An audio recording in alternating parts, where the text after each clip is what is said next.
Right, welcome back. This is Lesson 9, Contemporary Challenges with Keynesian Economics. And after this lesson, you will have a lot more information about neoconservatives like Thatcher and Reagan and understand their opposition to the welfare state and the influence that they have in shaping government policy and what that government policy might look like.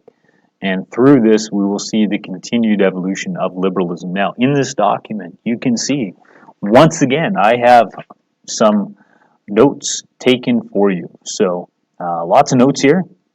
So this is some background information that now you should pause the video that I'm talking in and read through this.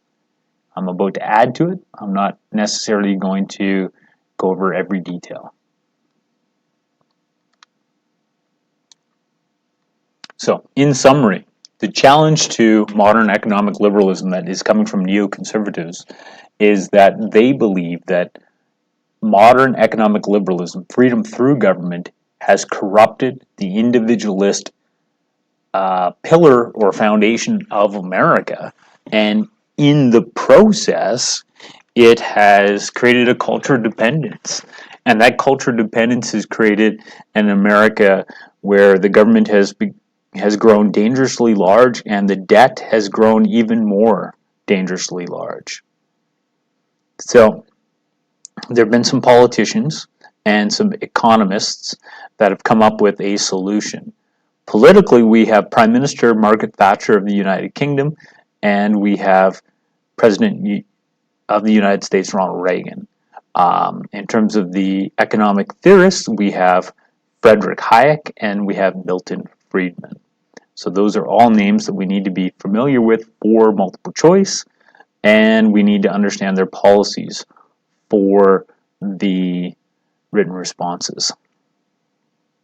So lots of good notes there for you. There's also some videos. So after watching the notes, if you're still confused, then there's some further rabbit holes that you can go down. This Ayn Rand one is rather long, but in terms of tracing this movement back to its foundation, Ayn Rand is one of the pillars, right? Like she really captures the essence of a return to individualism.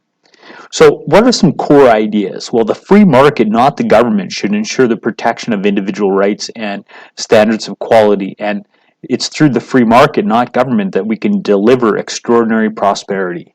That, in essence, is supply-side economics. And we can see that in this quote. The great advances of civilization, and there's a whole list of people that have done some great advances, no one of these open new frontiers in human knowledge and understanding, in literature and technical possibilities, or in the relief of human misery in response to government directives. Their achievements were the product of individual genius, or strongly held minority views of a social climate permitting variety and diversity. So when Friedman says these things in 1962, he's hoping to see a return back to classic economic liberalism. And we have called that neoconservatism. It's also sometimes called neoliberalism. It's neo because it's new. It's people that are new to conservatism, and those new to the school of thought or the ideology of conservatism in the 60s, these people that hadn't been conservative, but now they're seeing themselves wanting to be more conservative, it's because they're wanting a return back to capitalism.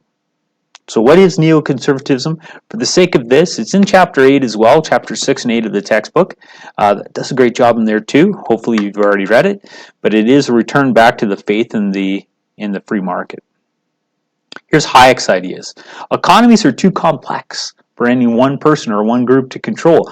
The centralization of knowledge is good in theory, but in practice, economies are most efficient when millions of people act independent, using information available to them through prices.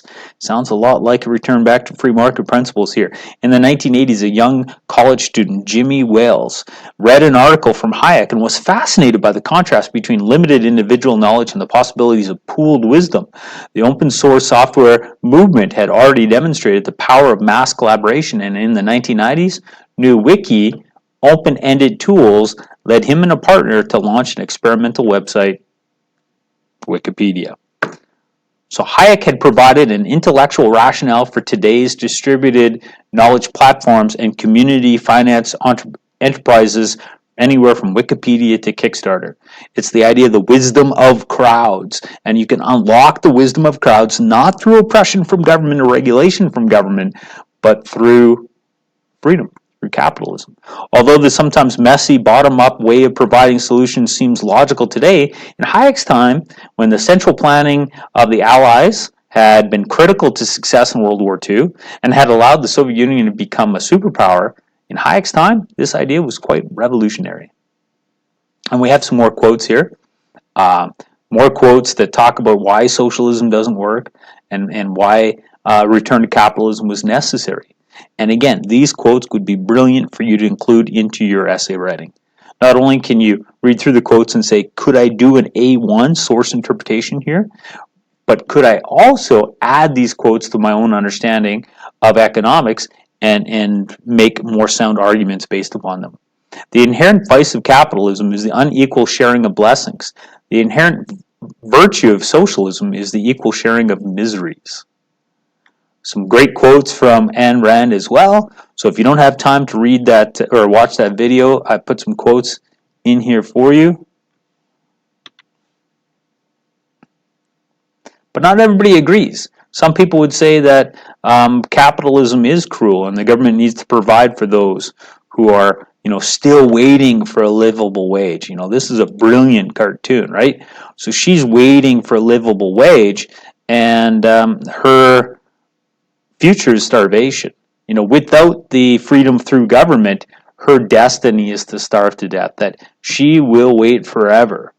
There is no industrial paternalism coming from a Henry Ford that wants to, in a humanistic way, come to her aid.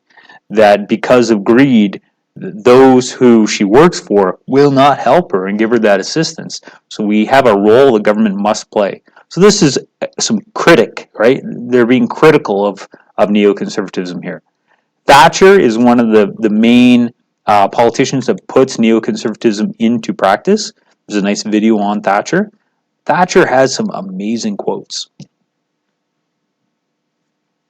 So here's one of her longer quotes. I think we've been through a period where too many people have been given to understand that if they have a problem, it's the government's job to cope with it. So that's the idea that my freedom should come through government. That modern economic liberalism, the positive freedoms. And she's saying, no. We need to get rid of the entitlement, get rid of the obligation, and first look after ourselves.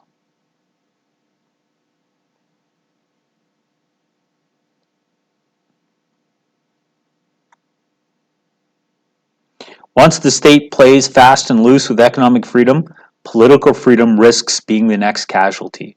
It's another observation by Margaret Thatcher. She's seeing that socialism is, as others have suggested, the road to serfdom.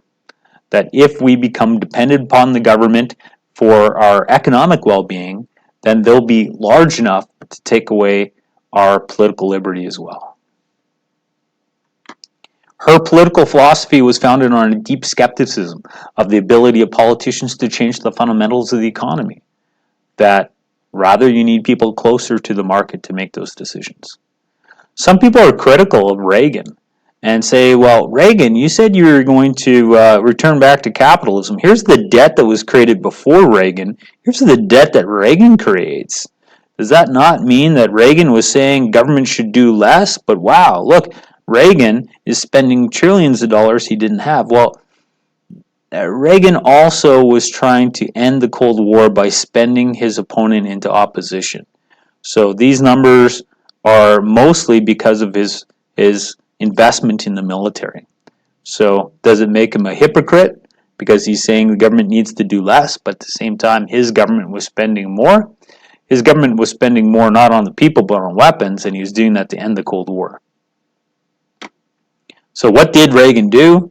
He did restrain the growth of government spending, but at the same time, he cut regulations on business. He wanted the businesses to be able to unlock the economy, but he did spend a lot on the military. There's some good videos here as well to learn more about Reagan, some that promote Reagan and some that attack Reagan for sure. Here's a cartoon that has been used on an old diploma exam. So you won't see it on a future one, but it's a brilliant cartoon, and you may end up seeing something similar to it. And it's the idea that sometimes neocons or anyone really, they may lose a sense of situational awareness, and it's always good in a society to allow the voice of dissent, that somebody should be allowed to be critical of government policy and suggest that maybe she can see something that they cannot. And that's that, whoop, they're about to go over what could be a very deep waterfall, or it might be just a little minor correction, we don't know. But their insistence on their economic plan is putting economic growth ahead of other things is going to cause some problems. We do have some year upon year comparison to GDP growth here in Canada. And what we are seeing is that here's the Great Recession of 2008, which happened because the financial market was deregulated, but we have returned. And when we get to 2020, it's going to go down again because of COVID-19. Unemployment rates, we've got lots of numbers here. We have a term called fiscal responsibility. That's the idea that the government must be more aware of how much they're spending, rather than spending so much that they create a debt for the future. So, ladies and gentlemen, those are some contemporary challenges with Keynesian economics.